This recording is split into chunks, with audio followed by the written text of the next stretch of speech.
आज की ये तकरीर अगर योगी जी स्टेज पर बैठ के सुन लें तो उनकी आंखों में भी आंसू आ जाएं। एक ऐसा वाकया तुम्हें सुनाने जा रहा हूं जिस वाकये को सुनकर हमारे ज़मीर जाग जाएंगे। रात की तारीकी है। हजरत उमर रात के अंधेरे के अंदर गश्त करके देख रहे हैं कि कौन परेशान है। काफी दूर निकल जाते हैं तो एक और परेशान आदमी नजर आता है। घर के बाहर बैठा हुआ और रो रहा है। हजरत उमर उसके पास बैठ गए। जी क्यों रो रहे हो? रोने लगा और कहने लगा, नहीं जानता कौन है। कहता है कि मेरे भाई, जब तुमने एक रिश्ता जोड़ी लिया है तो सुनो, मैं बहुत किस्मत का मारा हुआ इंसान हूं। मैं इस झोपड़ी के बाहर बैठा हुआ हूं, अंदर मेरी बीवी रो रही है और इधर मैं रो रहा हूं। कहा क्यों, क्या बात है?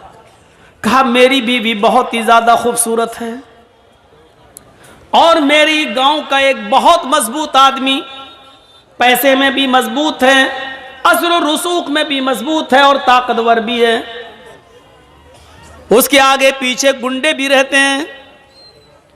वो शख्स रात की तारीकी में आता है और मुझे मेरा कान पकड़कर घर से बाहर निकाल देता है। फिर वो मेरी बीवी के साथ जिना करता है, मेरी बीवी को मजबूर कर देता है गलत काम करने के लिए। नहीं तो वो मुझे और मेरी बीवी दोनों को मारने की धमकी देता है। मेरी बीवी डर जाती है और मारे डर के वो सब कुछ कर लेती है जो उसका ज़मीर उसको गवारा नहीं करता। ओह, ये प्रॉब्लम है। अभी आया था? हाँ आया था और गलत काम करके चला भी गया। हजरत उमर ने कहा, मेरे भाई सच बताओ अब वो कब आएगा? कहा वो एक दिन छोड़कर आता है, आज आया है, गलत काम करके चला गया है, अब वो कल नहीं आएगा, परसों आएगा। अमीरुल मोमिनीन की नजरें आसमान की तरफ उठी और दिली दिल में कहा, इलाहुल आलमीन, कितना लाचार बे अमीरुल मोमिनीन हो। मेरे दरबार खिलाफत में, मेरे दौरे खिलाफत में एक गैर मुस्लिम आदमी के ऊपर जुल्म हो रहा है और इस इलाके का मालिक मैं हूं। हजरत उमर फारूक का यह वाकया योगी और मोदी दोनों के लिए चैलेंज है।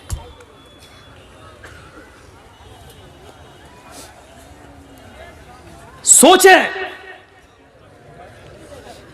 मेरे दौरे खिलाफत में एक आदमी मजबूर है और वो भी इतनी बड़ी मजबूरी कि उसकी औरत की इज्जत लुटती है और बेचारा मजबूर और गरीब आदमी कुछ नहीं कर पाता। इस बात को दिल में सोचा,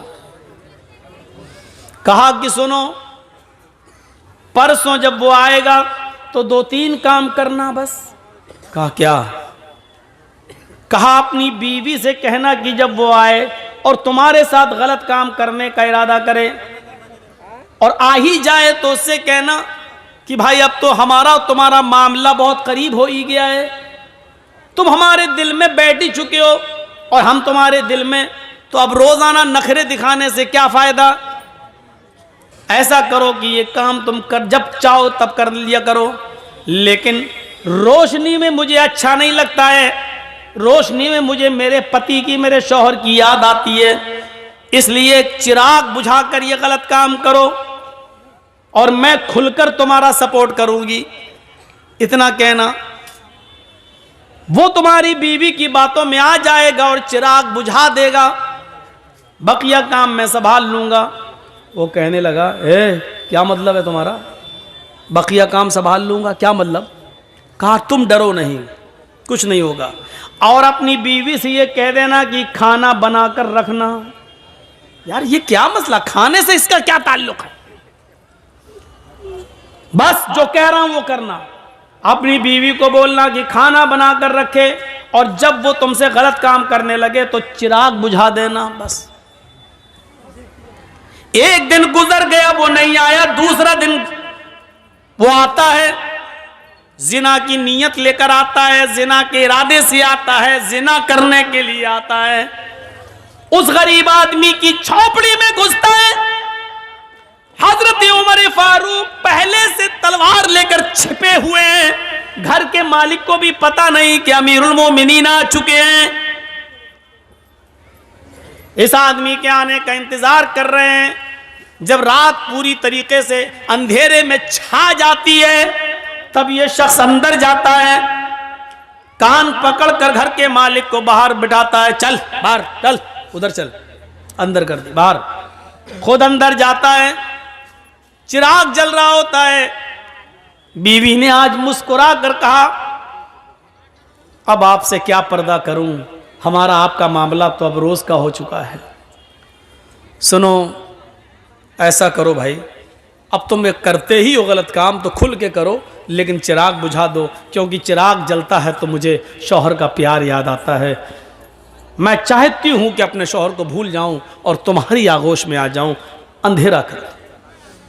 बातों में आ गया, चिराग बुझा दिया। उधर हजरत उमर इस ताक में थे कि गलत काम होने ना पाए, क्योंकि मैं बचाने के लिए आया हूं। जैसे ही चिराग बुझता है, हजरत उमर फारूक उस झोंपड़ी के अंदर घुसते हैं। अब खतरा था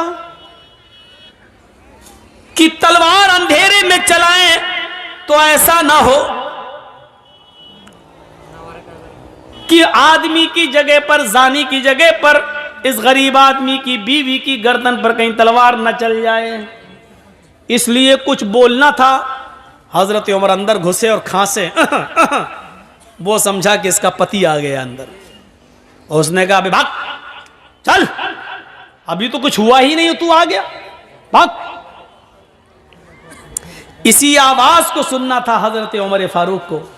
हजरत उमर फारूक ने देख लिया कि आवाज किस सिमत से आ रही है। उसी वक्त उसके सर को पकड़ लिया।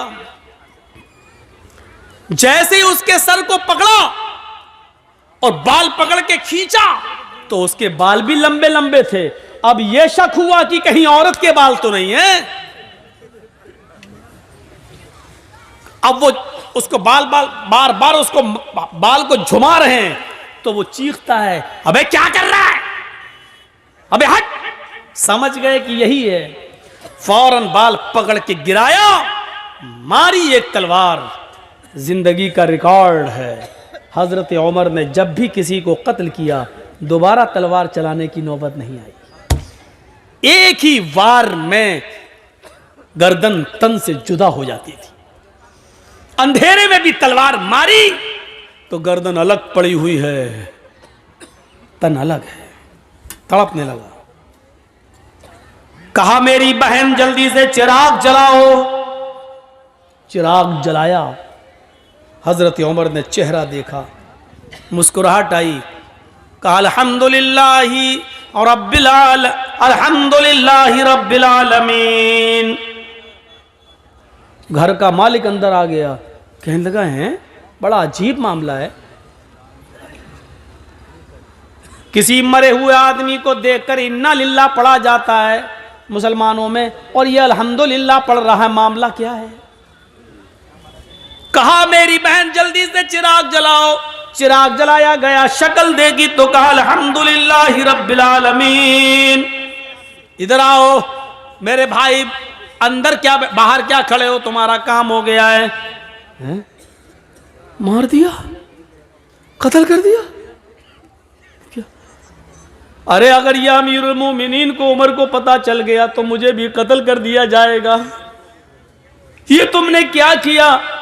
एक और मुसीबत तुमने हमारे लिए खड़ी कर दी। हजरत उमर ने मुस्कुराते हुए कहा, पहले खाना लगाओ। लाश रखी हुई है, गर्दन कटी पड़ी हुई है, खून वहीं पर ताजा ताजा पड़ा हुआ है, और हजरत उमर वहीं बैठकर खाना खा रहे हैं लाश के पास। वो यहूदी बार बार देख रहा है कि ये कौन सी दुनिया का आदमी है, लाश के पास तो खाने की हिम्मत नहीं पड़ती और ये खा रहा है। और ये मुसलमान भी है। मुसलमान तो किसी के मरने के बाद इन्ना लिल्लाह पढ़ते ही अल्हम्दुलिल्लाह पढ़ रहा है। और कत्ल ही करना था तो चिराग क्यों बुझवाया इसने? चिराग जलता तो अच्छी तरीके से पहचान सकता था और मारने में आसानी रहती, लेकिन इसने चिराग बुझाने के लिए क्यों कहा?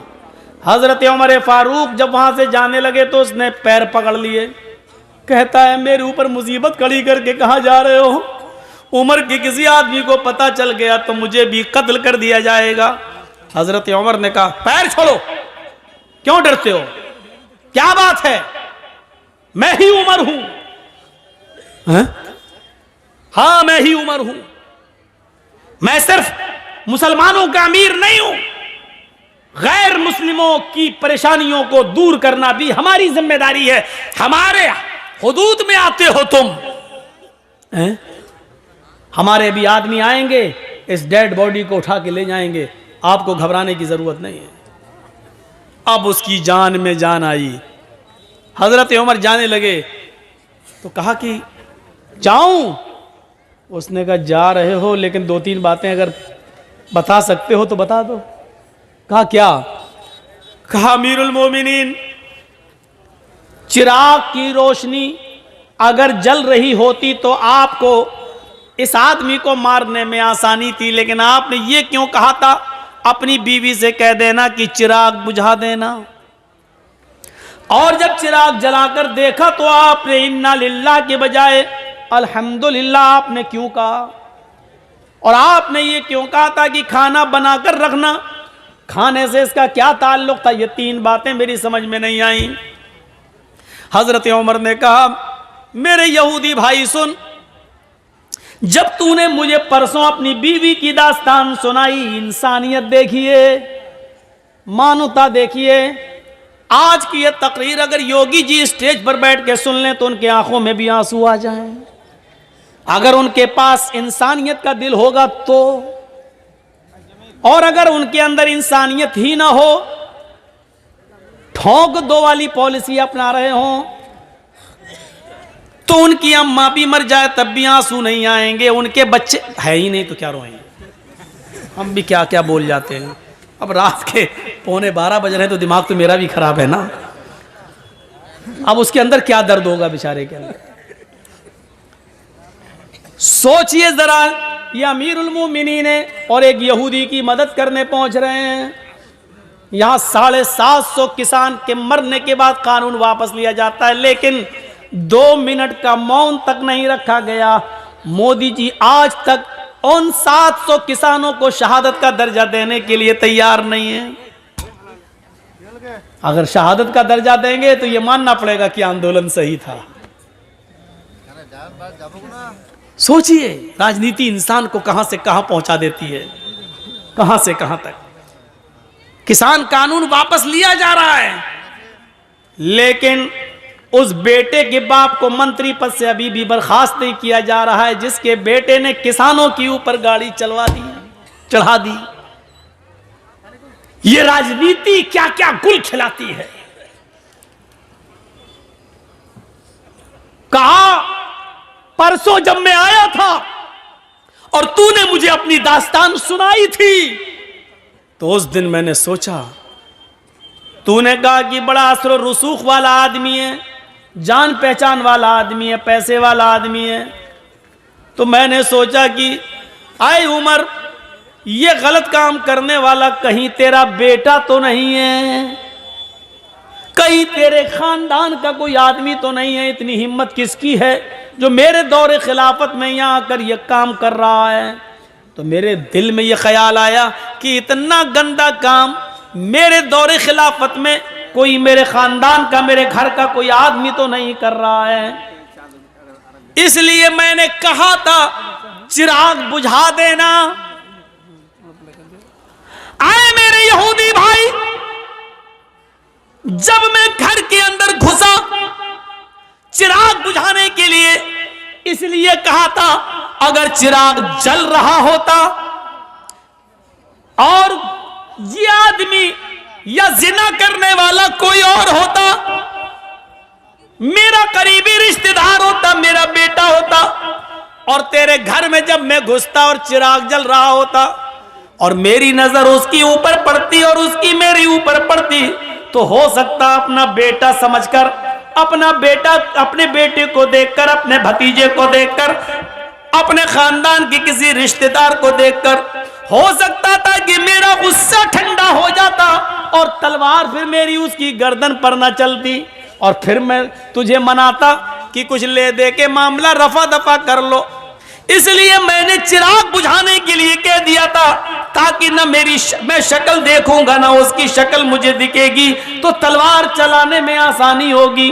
फिर मैंने उसकी गर्दन पे तलवार चलाई और जब गर्दन मेरे हाथ में आ गई तन अलग, तो फिर मैंने तुम्हारी बीवी से कहा, बहन जल्दी से चिराग जलाओ, इसलिए कि मैंने ये देखने की हिर्स थी, लालच था कि देखें मरने वाला मेरा रिश्तेदार तो नहीं है। जब चिराग जला और उसके सर पर मेरी नजर पड़ी तो मैंने अल्लाह का शुक्र अदा किया, इसलिए कि अल्हम्दुलिल्लाह मरने वाला मेरा खानदान का नहीं, मेरा रिश्तेदार नहीं, मेरा बेटा नहीं, मेरा भतीजा नहीं, मरने वाला भी गैर मुस्लिम है, तू भी गैर मुस्लिम है, ये गलत काम करने वाला भी गैर मुस्लिम है। इस पर मैंने अल्हम्दुलिल्लाह रब्बिल आलमीन पढ़ा। तमाम तारीफें अल्लाह के लिए हैं जिसने जो दोनों जहान का पालनहार है, इसलिए मैंने अल्हम्दुलिल्लाह पढ़ा है कि मरने वाला मेरे खानदान का नहीं है।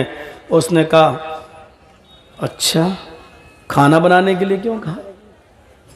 कहा जब तूने परसों मुझे ये दास्तान सुनाई तो उसी दिन मैंने कसम खा ली, उमर तेरे दौरे खिलाफत में यह आदमी परेशान है और तू आराम से कैसे खाना खा सकता है, तू कैसे पानी पी सकता है, तू मौज मस्ती के साथ कैसे रह सकता है।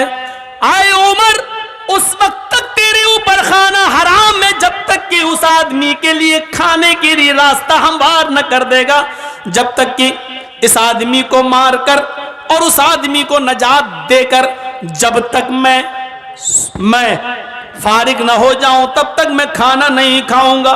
मैं परसों से भूखा हूं, कल दिन भर नहीं खाया, आज दिन भर नहीं खाया। जिंदा रहने के लिए मैंने 1-2 खजूरें खाई और पानी पिया। मेरे दिल में यह था कि जब तक तुझे इस मुसीबत से नजात न दिला दूं, तुम्हारे लिए खाने पीने का रास्ता हमवार न कर दूं। जब तुम चैन से नहीं खा पा रहे हो तो मैं चैन से कैसे खाऊं? जब तुम चैन से बैठ नहीं पा रहे हो तो मैं चैन से कैसे बैठूं? इसलिए मैंने खाना नहीं खाया था। अल्हम्दुलिल्लाह आज मैंने पेट भर के खाना खाया। एक आदमी की मुसीबत को अपनी मुसीबत समझना, उसके दर्द को अपना दर्द समझना, यह इस्लाम है।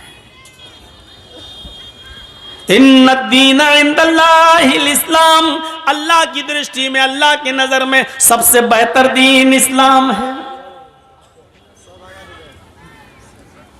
यह इंसानियत हमारे और आपके अंदर होनी चाहिए, वरना एक औरत कह देती थी रात के अंधेरे में, एक औरत रात के अंधेरे में हजरत उमर ने देखा कि हांडी जल रही है। उस औरत के पतीली का ढक्कन खोल के देखा तो उसमें सिर्फ पानी गर्म हो रहा है और 2-3 पत्थर पड़े हुए हैं। उस औरत से पूछा, ये क्या है पानी के अंदर पत्थर? कहा कि मैं नहीं जानती ये कौन है। कहती है, क्या करूं, बच्चे भूखे हैं, इनको तसल्ली दे रही हूं।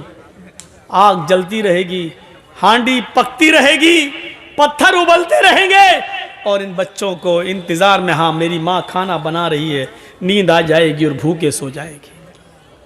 बच्चों को धोखा दे रही हो तो क्या करूं, मेरे पास जब कुछ है नहीं। तुमने अमीरुल मोमिनीन से क्यों नहीं कहा, उमर से क्यों नहीं कहा? उस औरत का जवाब देखो क्या है। कहती है, मैं उमर के पास क्यों जाऊं कहने के लिए, क्यों जाऊं मैं?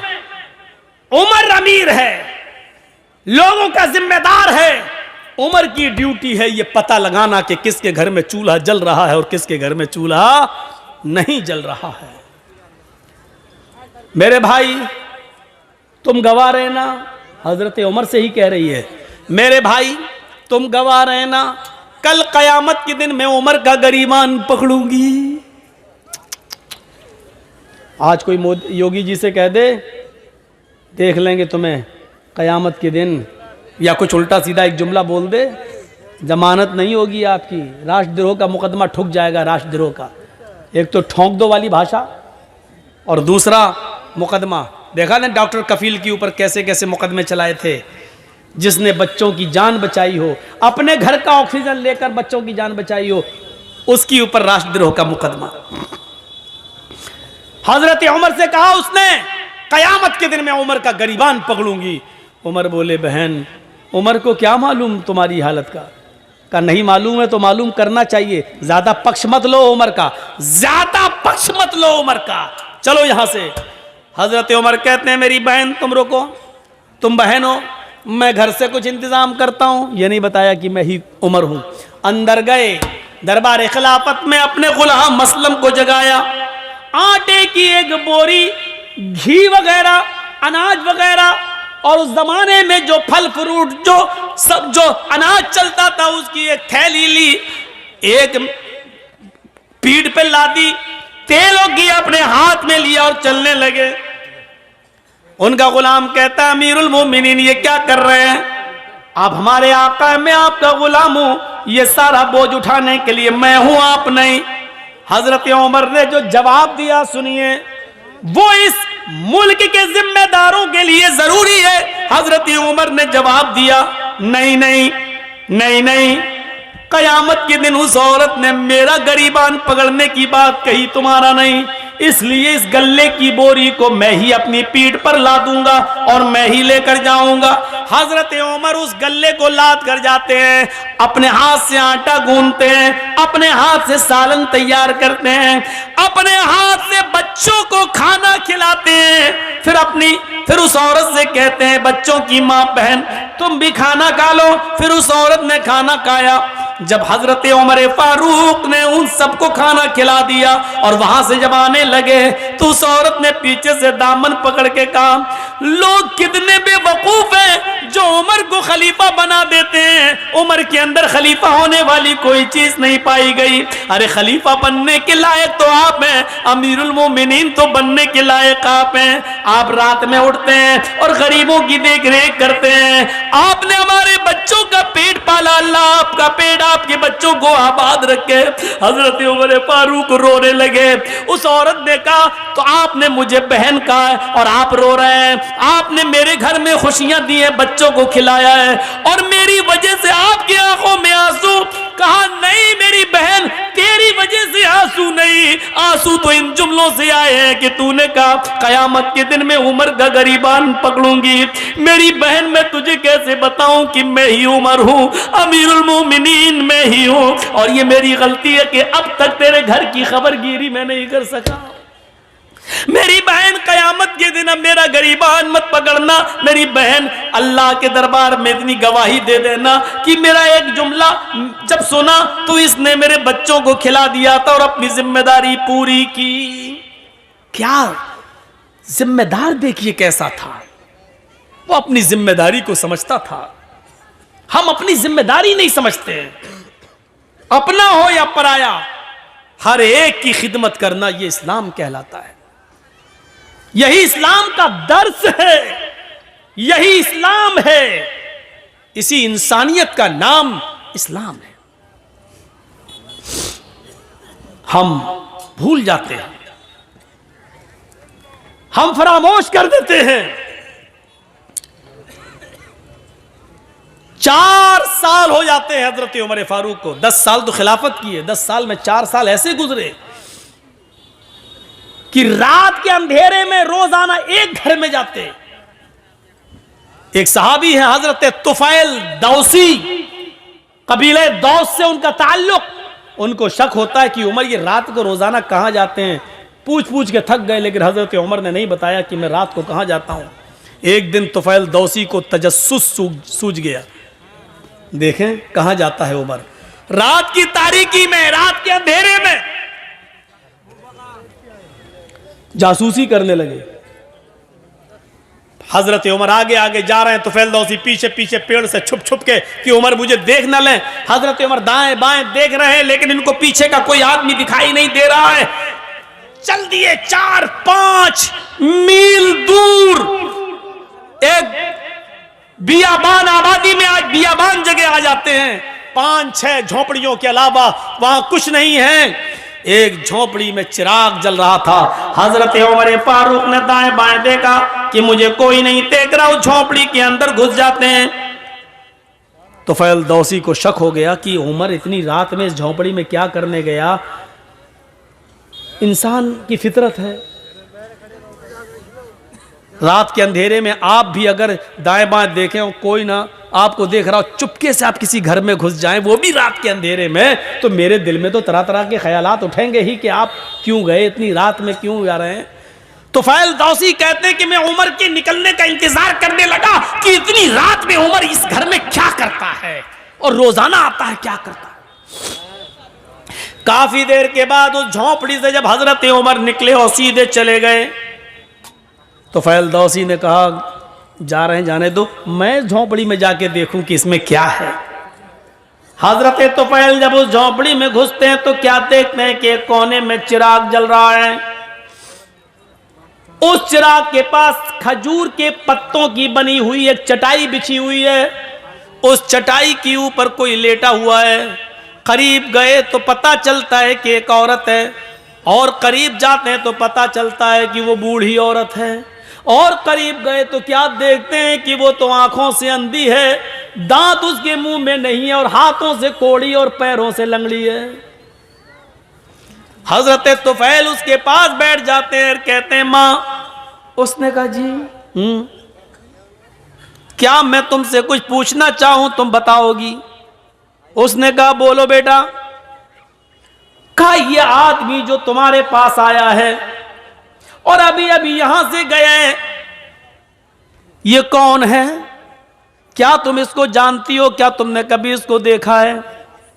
कहा नहीं, मैं आंखों से अंधी हूं, मैं क्यों मैं कैसे देख सकती हूं। कहा मां मुझे जल्दी बताओ कि ये आदमी यहां आता है तो कम से कम तुम्हें बताया तो होगा कि मैं कौन हूं। कहा नहीं मेरे बेटे, ये आदमी यहाँ 4 साल से बराबर कंटिन्यू आता है, चाहे कितनी बारिश हो, चाहे कितनी आंधी हो, चाहे कितना तूफान हो, चाहे कुछ भी हो, लेकिन ये यहाँ जरूर आता है। लेकिन 4 साल से आज तक इसने मुझे अपना नाम नहीं बताया। यहाँ तो 100 रुपए मदरसे में चंदा देते हैं तो नाम के साथ देते हैं कि फला साहब ने दिया है। ऐलान करो मौलाना साहब, 1000 रुपए चंदा देते हैं तो उसमें भी हमें शोहरत चाहिए, फला ने दिया। और यहां बैठे रहते हैं कंपटीशन में, मेरा दुश्मन कितना दे रहा है, अगर उसने 1 दिया तो उसको दिखाने के लिए हम 1200 देंगे, हम 1500 देंगे। ये कंपटीशन है हमारे यहां। सब नेकी बेकार। ये सिस्टम ही पहली बात तो हमें गलत लगता है कि लाइए मौलाना साहब ये 100 रुपए लीजिए, मेरे अब्बू के लिए दुआ कर दी, अल्लाह उनको जन्नत दे। अरे आप मदरसे को चंदा दीजिए, आप दिल में नियत कर लीजिए कि मैं अपने बाप की तरफ से दे रहा हूं, आपको सवाब मिलेगा। मौलाना साहब से नाम ले लेकर क्यों दुआ करवा रहे हो। जर्जी साहब को अपने बाप को सवाब पहुंचाना है, जर्जी साहब 1000 रुपया देंगे, दिल में नियत है मैं अपने बाप की तरफ से दे रहा हूं, बाप को सवाब मिलेगा। 20 साल हो गई तकरीरें करते करते, यही बताते बताते, लेकिन नहीं बदली जा रही ये बात, नहीं वही धुर्रा चला आ रहा है, उसी पे हम चल रहे हैं। 4 साल हो गई, आज तक इसने मुझे अपना नाम नहीं बताया कि कौन है। अच्छा, बस ये कह देता है मैं तुम्हारा बेटा हूं, मैं तुम्हारा बेटा हूं। मैंने भी पूछना छोड़ दिया, बेटा जब नाम ही नहीं बताता तो क्या करूं। तो करता क्या है यहां, करता क्या है ये पूछ रहे हो। हाँ बेटे, इस आदमी के बहुत एहसान है मेरे ऊपर। कहा मां बताओ ना क्या करता है। कहा मैं हाथों से कोड़ी हूं, पैरों से लंगड़ी हूं, आंखों से अंधी हूं, मुंह में मेरे दांत नहीं है, मैं चल फिर नहीं पाती हूं, इसी चटाई से एक पलटी खाती हूं, करवट बदल कर मैं नीचे आ जाती हूं, और इसी जगह पर मैं लेटे लेटे लेटरीन कर लेती हूं, यही लेटे लेटे मैं लेटरीन कर लेती हूं, और फिर पलट कर मैं इसी जगह चटाई पर आ जाती हूं। ये जो आदमी, जो लड़का है, ये जो आता है यहां, ये सबसे पहले चिराग जलाने के बाद सबसे पहले मेरी लैट्रीन साफ करता है, मेरे घर को धोता है, जहां जहां मेरा पेशाब और पायखाना पड़ा होता है सबसे पहले ये उसको साफ करता है। अमीरुल मोमिनीन 22 लाख मुरब्बा मील पर हुकूमत करने वाली शख्सियत। मोदी जी सिर्फ हिंदुस्तान के हैं। हजरत उमर ने इतनी बड़ी हुकूमत, इतने बड़े रकबे पर हुकूमत की थी। उस वक्त इराक, ईरान, मिस्र, शाम, फिलिस्तीन, आज़रबाईजान, उर्दुन, चाइना, मराकश, सीरिया, ये सारे मुल्क उसमें शामिल थे। और इन तमाम मुल्कों का अकेला एक हाकिम था जिसका नाम था उमर। इतनी बड़ी खिलाफत का मालिक और सूरत हाल एक नाबीना, पैरों से लंगड़ी, हाथों से कोड़ी, दांतों से बिल्कुल खाली और आंखों से अंधी एक बूढ़ी औरत के घर से उसकी लैट्रीन और पेशाब और पायखाना साफ करता है। उसके बाद मेरे कपड़े चेंज करता है। मुंह हाथ धुलने की जरूरत होती है, मुझे मुंह हाथ धुला देता है। नहलाने की जरूरत होती है तो मुझे गुस्ल देता है। कपड़े चेंज कराता है, फिर मेरे जिस्म से उतरे हुए पुराने या गलते कपड़े यही कुएं के पास बैठकर उसको वो धोता है और सूखने के लिए डाल देता है। उसके बाद इसी जगह पर चूल्हा जलाता है, खाना बनाता है। लकड़ियों को फूंक फूंक कर उसका धुआं उसकी आंखों में जाता है, लेकिन ये सब करता है। मैं दांत नहीं है, अपने मुंह में वो चबाता है, उसको नरम करके फिर वो मेरे मुंह में डालता है। और जब तक मेरा पेट नहीं भर जाता वो यहां से जाने का नाम नहीं लेता। हजरत तुफैल दौसी चीख पड़े, अमीरुल मोमिनीन, मैं तुम्हें क्या समझ रहा था और तुम क्या निकले। अमीरुल मोमिनीन, मैं तुमसे नेकियों में कभी आगे नहीं निकल पाऊंगा। मां जानती हो वो कौन है? वो अमीरुल मोमिनीन है, वो उमर फारूक हैं? सिटी गुम। फिर तुफैल दौसी तेज स्पीड में घर से निकलते हैं और उमर फारूक के घर की तरफ जाते हैं। उमर फारूक के घर के बाहर जो एक दरवाजा था जहां वो लोगों की फरियाद सुनते थे, उसी दरवाजे के बाहर जो रूम था, उसी रूम में हजरत उमर फारूक बैठे हैं और तहज्जुद की नमाज पढ़ने के बाद अपने दोनों हाथ उठाकर ये दुआ मांग रहे हैं, रब्बना सिर्फ अन्ना अज़ाब जहन्नम, रब्बना सिर्फ अन्ना अज़ाब जहन्नम, इन्ना अज़ाबहा कान गरामा, रब्बना सिर्फ अन्ना अज़ाब जहन्नम, इन्ना अज़ाबहा कान गरामा। आय अल्लाह, हमसे जहन्नम का अजाब हटा ले, हमें जहन्नम के अजाब से दूर कर दे। तेरा अजाब हम भुगत नहीं पाएंगे, तेरा अजाब हम सह नहीं पाएंगे, तेरा अजाब हम बर्दाश्त नहीं कर पाएंगे। फिर दुआ मांगते, रब्बना सिर्फ अन्ना अज़ाब जहन्नम, इन्ना अज़ाबहा कान गरामा।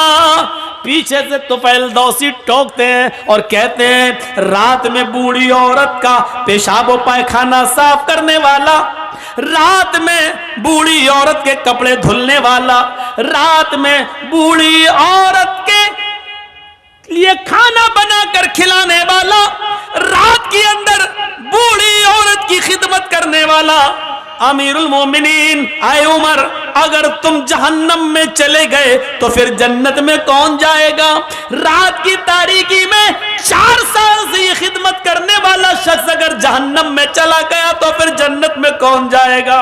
हजरत उमर फारूक दुआ मांगते मांगते पीछे देखते हैं, सामने तुफैल दौसी हैं, आसमान पर हाथ उठाए हुए नजरें आसमान पर जमाते और कहते अल्लाह 4 साल से जो नेकी मैं सिर्फ तेरे लिए कर रहा था, जो काम मैं तेरे लिए कर रहा था, तुझे राजी करने के लिए कर रहा था, आज उस राज को फाश कर दिया गया। आज मेरी बात दूसरे को मालूम हो गई, आज ये नेकी पता चल गई। और अल्लाह मैंने इसको नहीं बताया, इसने पीछा कर करके खुद पता कर लिया। अल्लाह मेरे इस नेक अमल को रिया नमूद में न लिख लेना, तकब्बुर में न लिख लेना, घमंड के अंदर मेरे इस नेकी को मत लिख लेना। मैंने नहीं दिखाया, मैंने नहीं बताया। ये कौन सी इंसानियत थी? यहां तो बस नमाज पढ़ के निकलते हैं दाढ़ी पे हाथ फेरते हुए, समझते हैं हमने बहुत बड़ा एहसान कर दिया अल्लाह के ऊपर।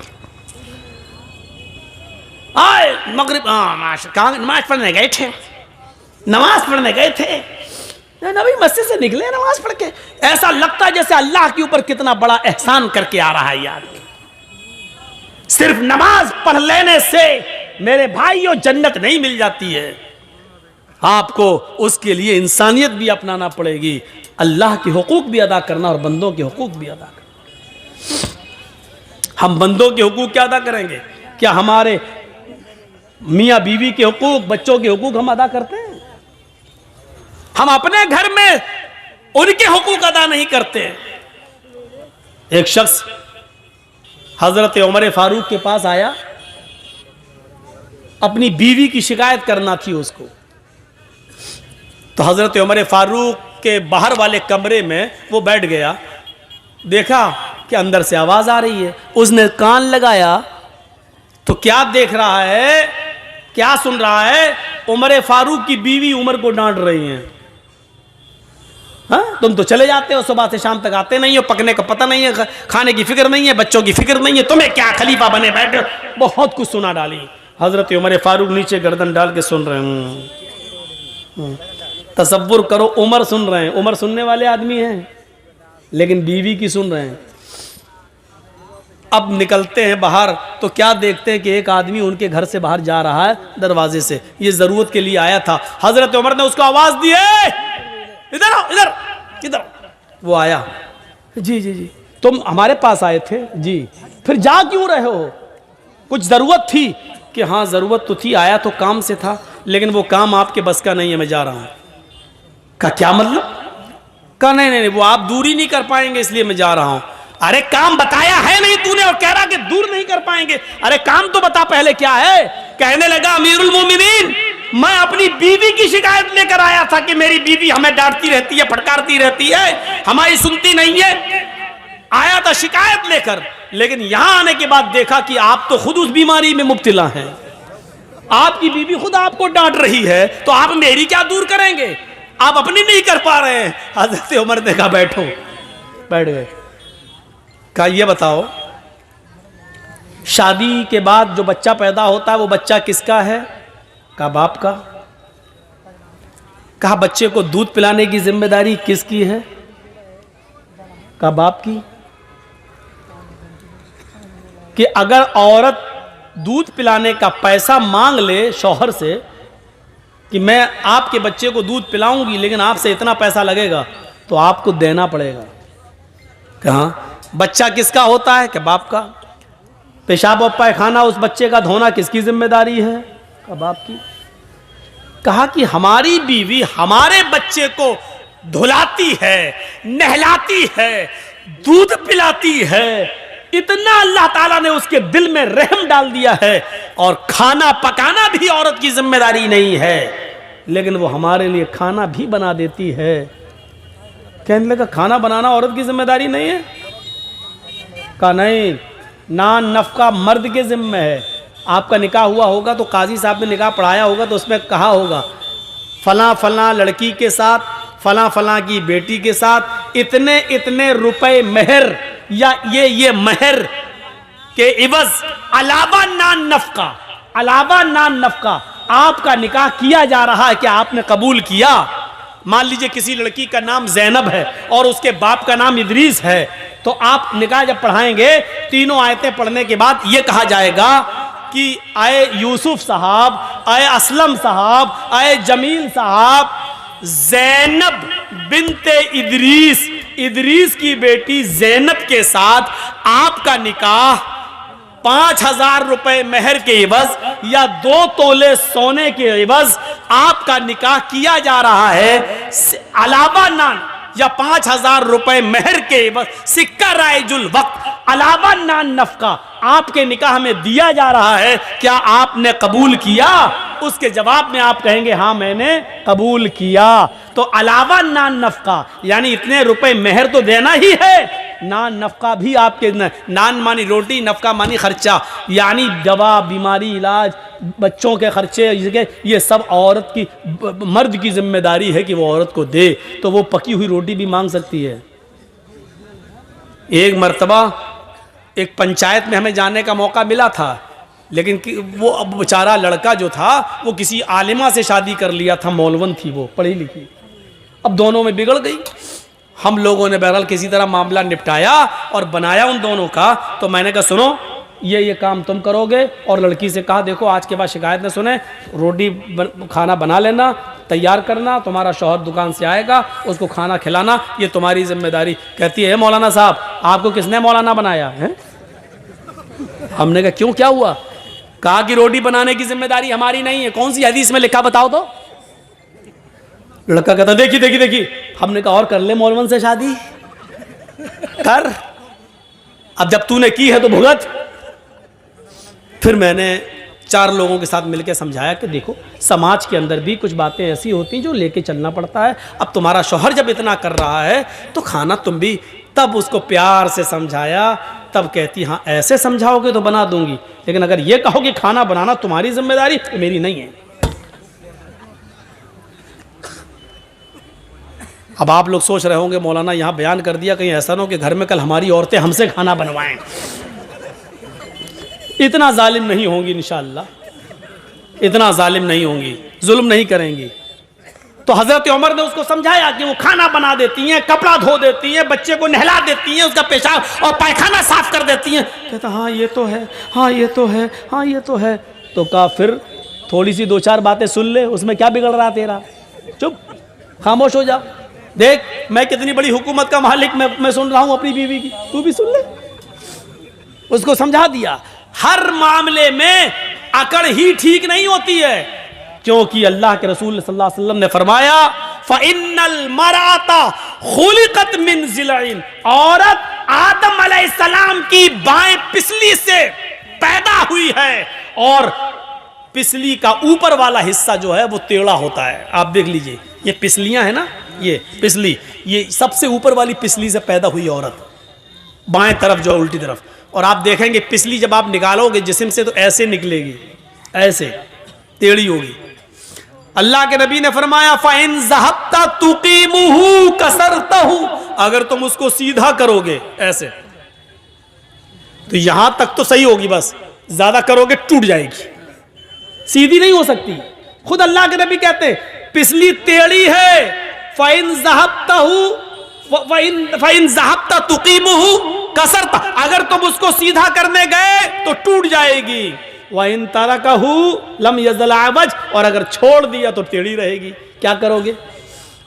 अगर नहीं उसको सीधा किया, छोड़ दिया तो टेढ़ी रहेगी, और सीधा करोगे तो टूट जाएगी। यानी औरत टेढ़ी है, सीधा करोगे तो तलाक हो जाएगी, इसलिए टेढ़ा ही रहने दो। ये औरत की फितरत बताई अल्लाह के रसूल ने। तो टेढ़ापन थोड़ा सा बर्दाश्त करो,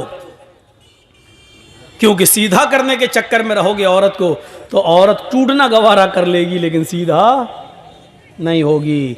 अब इससे ज्यादा खुलकर अल्लाह के नबी और क्या बताएंगे, समझदार के लिए इशारा काफी है। मतलब यह है कि औरत को पिसली की तरह है, उसको उसी हाल में रहने दो जिस हाल में वो है। थोड़ी बहुत बातें उसकी सुन लो, क्योंकि शैतान तो चाहता ही है कि घर बिगड़वाएं। अपनी औलाद के हुकूक अदा कीजिए। बहुत शिकायतें, मौलाना मेरा बेटा मेरा कहना नहीं मानता, मौलाना मेरा बेटा मेरा कहना नहीं मानता, मौलाना औलाद बड़ी नाफरमान है। क्यों नाफरमान है? हजरत उमर फारूक के पास एक बाप अपने बेटे की शिकायत लेकर आया, कहता अमीरुल मोमिनीन मेरा बेटा ये करता वो करता, मेरी बात नहीं मानता। हजरत उमर ने बेटे को बुलाया और डांटा उसको पकड़ के, जब खूब डांट चुके तो उसने कहा अमीरुल मोमिनीन डांट लिया, दिल की भड़ास निकल गई, कहा अब मैं कुछ पूछूं? कहा जी बोलो, क्या कहना है? कहा आपने बेटे का बाप का तो हक बता दिया, बेटे को ये चाहिए, ये करना, ये करना, ये करना, मैं सब करने के लिए तैयार हूं, लेकिन बेटे का भी कुछ हक है बाप के ऊपर। तो हजरत उमर ने कहा हाँ है। कहा क्या बताइए? कहा कि जब वो पैदा हो तो उसका अच्छा नाम रखे। दूसरा हक, जब 7 दिन का हो तो उसका अकीका करे। तीसरा हक, जब वो बालिग हो जाए तो दीनदार शरीफ घर की किसी लड़की से उसकी शादी करा दे। ये 3 हक बाप के ऊपर है बेटे के ताल्लुक से।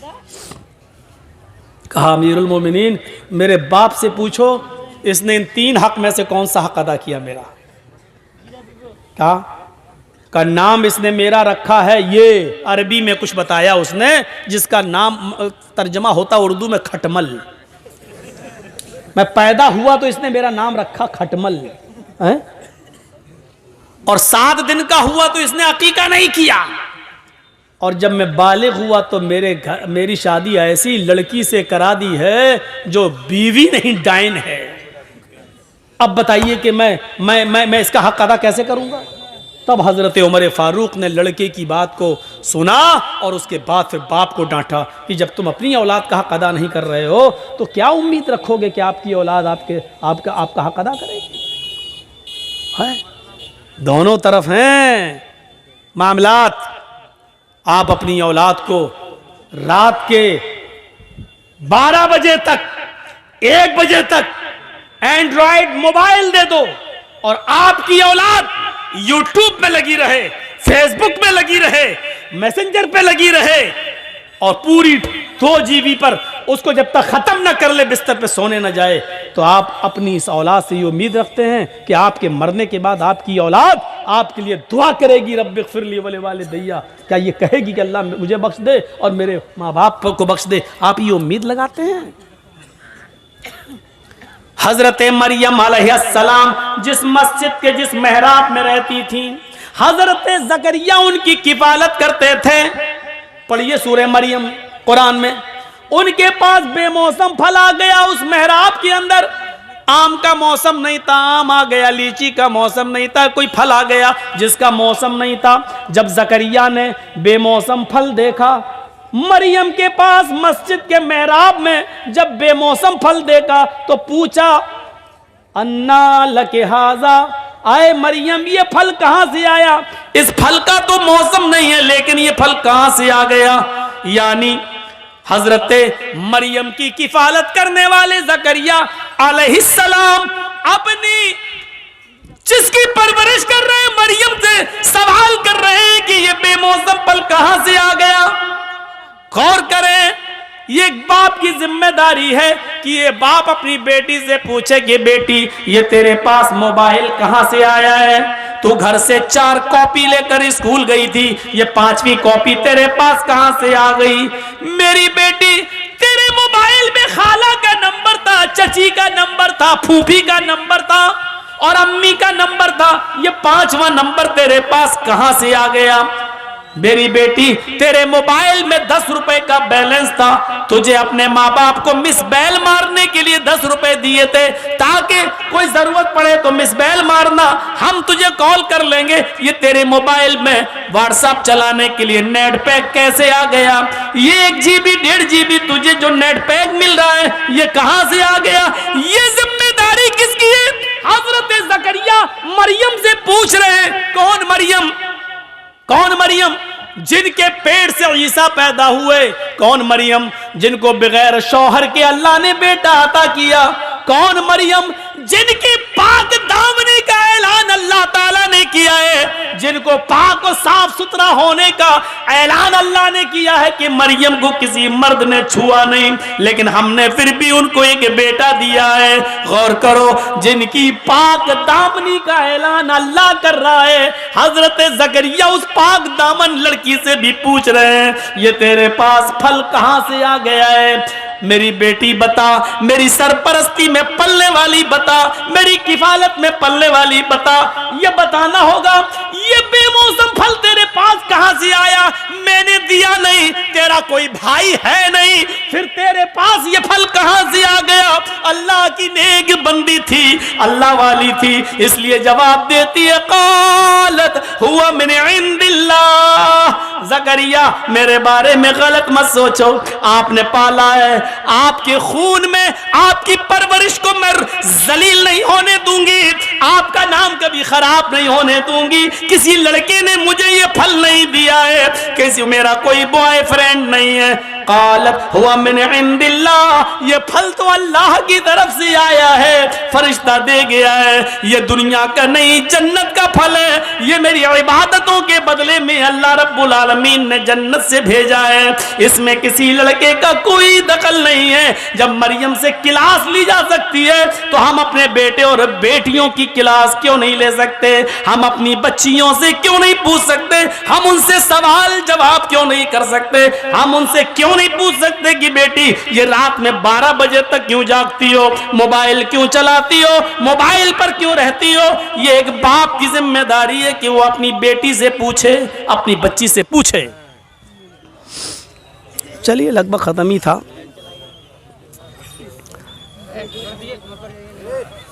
चलिए कोई बात नहीं, अब खत्म भी हो रहा था।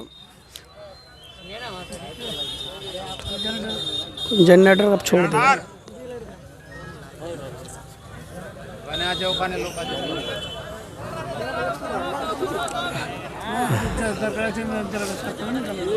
अरे बैठिए ना आप लोग थोड़ा सा और, बस बस हो गया, थोड़ा सा बैठ जाए। ये क्या माइक बंद कर दिया? बस थोड़ा सा और, मैं समझ रहा हूँ ना, सर्दी बहुत ज़्यादा है, ठंड भी है, अब कोहरा भी गिर रहा है, तो ये एक बाप की जिम्मेदारी है कि वो अपनी बेटी से पूछे। हम कहाँ पूछते हैं? कभी आपने पूछा ये जलसे में मेले लगते हैं और मेलों में जो शॉपिंगें होती हैं और लड़कियां घूमती हैं, क्या क्या होता है? जलसा तो जब मौलाना जर्जी साहब स्टेज पे आ जाते हैं तब ना जलसा होता है। घुस घुस के लोग आ जाते, बैठ जाते, पूरा मजमा भर जाता, कहना पड़ता हट जाओ, बैठ जाओ, ये करो। उससे पहले तो कुछ नहीं कहना पड़ता है। कितने लोग टहलते हैं। और कल के मैंने एक जलसे में देखा है, अररिया के जलसे में कितनी लड़की, और जिस दुकान पे लड़की वहीं लड़के। ऐसा लग रहा था जैसे एक कुतिया के पीछे 10-10 कुत्ते लगे हों। ये सूरत हाल हमने देखी।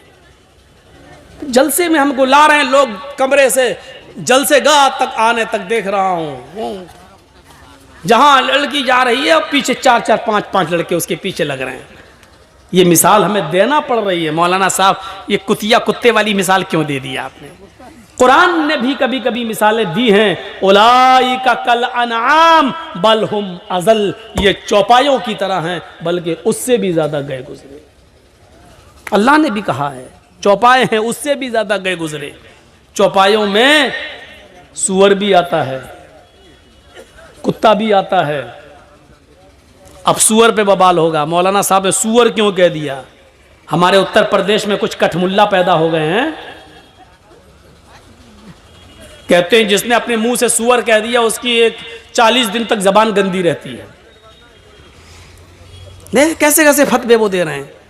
अब सूअर को सूअर नहीं कहोगे तो क्या पीआईजी साहब कहोगे? कुत्ते को कुत्ता नहीं कहोगे क्या तो डीओजी साहब कहोगे? क्या कहा जाए? अरे सूअर है तो है, कुत्ता है तो है। उर्दू में यही कहा जाता है। अरबी में कल्ब कहेंगे और खिंजीर कहेंगे, इंग्लिश में डॉग कहेंगे और पिग कहेंगे, लेकिन हम तो उर्दू में आपके सामने बोल रहे हैं इसलिए सूअर ही कहेंगे। ऐसा लगता है हालात ऐसे बना दिए गए हैं मेरे भाइयों, मोबाइल दे देकर। जलसों में भी आते हैं तो लड़के बात करते हैं, आज आओगी जलसे में? हाँ हाँ आएंगे, आज तो मेरे पापा भेज देंगे क्योंकि जलसा है ना, जलसा है। पापा समझ रहे हैं मेरी बेटी सहेली के साथ जा रही है। पापा को यह नहीं मालूम दोनों सहेलियों ने अपने अपने सहेला ढूंढ रखे हैं। ये लड़की उनके घर जाती है कि मेरे साथ जलसे में जा रही है, भेज दो। उसके पापा समझ रहे हैं सहेली के साथ जा रही है। फिर ये उसके घर जाती है, उसके पापा भी समझ रहे हैं सहेली के साथ। यहाँ दोनों सहेली अलग अलग हुई, दोनों अपने अपने सहेला को पकड़ लिया। तू मेरी मत कहना, हम तेरी नहीं। इस स्कूल में जो पढ़ रही हो ना, ये पुराने हो चुके हैं, ये गेम खत्म हो चुका है। नागपुर के अंदर आरएसएस के ऑफिस में बैठकर यह प्लानिंग हो चुकी है कि स्कूलों में और कॉलेजों में मुसलमान लड़कियों को ज्यादा से ज्यादा एडमिशन दिलाओ और ज्यादा से ज्यादा हिंदू लड़कों से कहा जाए कि वो मुसलमान लड़कियों से प्यार करें और उनको अपने चंगुल में फंसाएं, कोर्ट मैरिज करें, शादी करें और उनसे 2-3 हिंदू बच्चे पैदा करके उनको छोड़ दें, हटा दें, धक्के दे दें और उन लड़कियों को उनके माँ बाप के पास भेज दें। ये प्लानिंग हो चुकी है हमारी बेटियों के साथ, मुसलमान लड़कियों के साथ ये प्लानिंग आरएसएस संगठन कर चुका है। हम अभी भी आंखें नहीं खोल रहे हैं। जाओ बेटी कॉलेज में, जाओ बेटी पढ़ो। आप भेज रहे हैं तो भाई के साथ भेजिए, ले जाने वाला भी हो, लाने वाला भी हो, स्कूल के गेट तक पहुंचाता हो और स्कूल के गेट से लेके वापस भी आता हो। आपको निगरानी रखना पड़ेगी। माफ कीजिएगा, आपका ड्राइवर नहीं चलेगा। आप खुद निगरानी करिए, या तो खुद पहुंचाइए या अपने उस लड़की के भाई के जरिए पहुंचाइए। हम अल्लाह से दुआ करते हैं कि बारे अल्लाह हमारी खताओं को माफ फरमा दे, हमारे गुनाहों को बख्श दे। हम जमीआ मुसलमानों को इस्लाम जो इंसानियत का सबसे बड़ा अलमबरदार मजहब है उस पर अमल करने की तौफीक अता फरमा, हमारे अंदर इंसानियत पैदा फरमा दे। हजरत उमर फारूक ने जो खिदमत करके बताई है, हमें वो खिदमत करने की तौफीक अता फरमा। गैर मुस्लिमों के साथ भी हमें अच्छा सलूक करने की तौफीक अता फरमा। जब तक तू हमें जिंदा रख, इस्लाम पे जिंदा रखना, और जब हमारा खात्मा हो तो ईमान पर हमारा खात्मा फरमाना। व मा अलैना